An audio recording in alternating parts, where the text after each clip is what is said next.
আসসালামু আলাইকুম। Family card তথ্য সংগ্রহকারী ও সুপারভাইজার পদে যারা আবেদন করছেন তাদের সবার মনে তিনটি প্রশ্ন ঘুরপাক খাচ্ছে। রেজাল্ট কবে দেবে, জয়েনিং কবে থেকে, মাঠ পর্যায়ের কাজ শুরু কবে থেকে। আজকের ভিডিওতে আমি সরকারি নির্দেশনা অনুযায়ী সর্বশেষ আপডেট জানাবো, তাই ভিডিওটি শেষ পর্যন্ত দেখুন। প্রথমে জানিয়ে রাখি, ফ্যামিলি কার্ডের আবেদন গ্রহণের সময় 28 জুলাই পর্যন্ত বাড়ানো হয়েছিল। এরপর সকল নতুন ও পুরাতন আবেদন যাচাই, মূল্যায়ন, মৌখিক, ব্যবহারিক পরীক্ষার ভিত্তিতে 30 জুলাইয়ের মধ্যে চূড়ান্ত তালিকা প্রকাশের নির্দেশনা দেওয়া হয়েছে। লিখিত পরীক্ষা নেওয়া হবে না বলেও জানানো হয়েছে। তবে কিছু এলাকায় পরীক্ষা বা যাচাই চলমান থাকায় স্থানীয় কমিটির সময়সূচি সামান্য কিছু পরিবর্তন আনতে পারে। এখন প্রশ্ন, রেজাল্ট কবে? যদি আপনার এলাকায় সব কার্যক্রম শেষ হয়ে থাকে তাহলে খুব দ্রুত নির্বাচিত তালিকা প্রকাশ করা হতে পারে।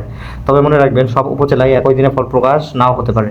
কিছু এলাকায় আগে এবং কিছু এলাকায় পরে প্রকাশ হতে পারে। যদি কোনো পরিবর্তন হয় তাহলে সংশ্লিষ্ট উপজেলা বা জেলা কমিটি সেটি জানিয়ে দেবে। জয়েনিং কবে প্রশ্ন আছে অনেকের। এখন অনেকেই বলেছেন, ভাই রেজাল্ট হলে কবে জয়েন করব? সরকার নির্দেশনা অনুযায়ী ফল প্রকাশের পর প্রথমে প্রশিক্ষণের সময়সূচি ঘোষণা করা হবে, তারপর যোগদানের নির্দেশনা দেওয়া হবে। অর্থাৎ ফল প্রকাশের সঙ্গে সঙ্গে মাঠে কাজ শুরু হবে এমন ঘোষণা কখনো দেওয়া হয়নি।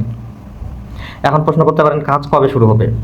কাজ শুরুর বিষয়েও কোনো নির্দিষ্ট তারিখ প্রকাশ করা হয়নি।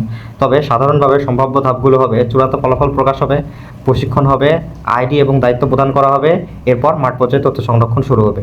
অর্থাৎ কাজ শুরুর আগে প্রশিক্ষণ সম্পন্ন হওয়ার সম্ভাবনাই বেশি। গুরুত্বপূর্ণ সতর্কতা, অনেকে ফেসবুক বা ইউটিউবে বিভিন্ন তারিখ বলছে, কিন্তু সরকারি ঘোষণা ছাড়া কোনো তারিখ নিশ্চিত নয়। তাই গুজবে বিশ্বাস করবেন না। সরকারি বিজ্ঞপ্তি প্রকাশ করলে আমি আপনাদের সবার আগে জানিয়ে দেবো। শেষ কথা, আপনি যদি নির্বাচিত হয়ে থাকেন তাহলে এখনের প্রয়োজনীয় কাগজপত্র প্রস্তুত রাখুন, মোবাইল নম্বর সচল রাখুন এবং নির্দিষ্ট উপজেলা বা জেলায় সমাজসেবা অফিসের নির্দেশনা অনুসরণ করুন। ভিডিওটি ভালো লাগলে অবশ্যই লাইক করবেন, চ্যানেলটি সাবস্ক্রাইব করবেন এবং কমেন্টে লিখে জানান আপনি কোন জেলা বা উপজেলা থেকে আবেদন করেছেন। আমি চেষ্টা করব আপনাদের সর্বশেষ আপডেট জানাতে। একটা জিনিস দেখাচ্ছি, সেটি হচ্ছে যে আপনারা নিজেরাই কীভাবে চেক করবেন রেজাল্ট প্রকাশিত হয়েছে কিনা। আমি তো জানাবোই সবার আগে, তবুও আপনারা চাইলে এটি করতে পারেন। আপনাদের ব্রাউজারে যে কোনো একটি ব্রাউজারে আসবেন এবং এখানে সার্চ করবেন DSS ডট দিয়ে আপনার যে জেলার নাম বা উপজেলার নাম এখানে সার্চ করে দেবেন। সাপোজ আমি এখানে দিনাজপুর দিয়েছি, দিনাজপুর দিয়ে যে এখানে আসলে এখানে আপনার সর্বশেষ খবর নোটিশে এখানে লক্ষ্য করবেন যে সর্বশেষ আপডেট কি। এখানে 29 তারিখ 7 মাস 2026 লাস্ট আপডেট এসেছিল, সেটি হচ্ছে পরীক্ষা স্থগিত করা হয়েছিল।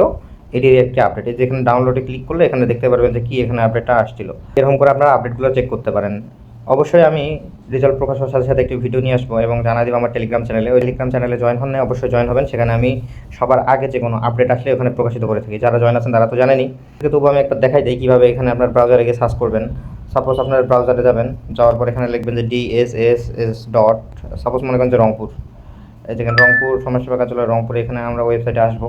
আসার পরে এই যে এখানে 3 ডটে ক্লিক করে এই যে হোমে আসবো, এটাই হোম। আর সেটা ডেস্কটপ সাইট করে নিতে লিখবে। এই যে দেখেন ডেস্কটপ সাইট করে নেওয়ার পরে এখানে নোটিশে দেখেন যে এই পর্যন্তই প্রকাশিত হয়েছে। সমস্যা নেই, যে কোনো তথ্য প্রকাশিত হওয়ার সাথে সাথে আমার ইউটিউব চ্যানেলে নজর রাখবেন এবং আমার টেলিগ্রামে নজর রাখবেন। আমি সেখানেই পাবলিশ করি সবার পূর্বে। তো ভিডিওটি ভালো লাগলে অবশ্যই চ্যানেলটি সাবস্ক্রাইব করবেন এবং পাশে থাকা বেল আইকনটি অন করে দিবেন। আল্লাহ হাফেজ।